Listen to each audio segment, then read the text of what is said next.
நண்பா, வாழ்க்கையில ரெண்டு விஷயத்த எப்பவுமே ஞாபகம் வச்சுக்கோ. ஒண்ணு, நீ கடந்து வந்த பாதையை என்னைக்கும் மறந்துடாத. ரெண்டாவது, நீ கடந்து போக போற பாதையை யார்கிட்டயும் சொல்லிடாத. ஏன் கடந்து வந்த பாதையை மறக்க கூடாது?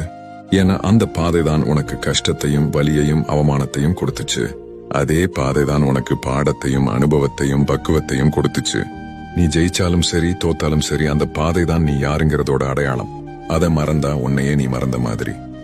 அடுத்து, ஏன் போக போற பாதையை யார்கிட்டயும் சொல்லக்கூடாது?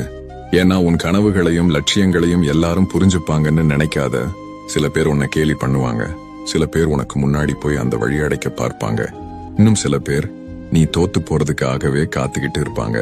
உன் இலக்கு என்னன்னு உனக்கு தெரிஞ்சா போதும், மத்தவங்களுக்கு அதை நீ ஜெயிச்சு காட்டுனா போதும். உன் பயணத்தை மௌனமா தொடங்கு, உன் வெற்றி உறக்க பேசும். ஞாபகம் வச்சுக்கோ. Download ShareChat.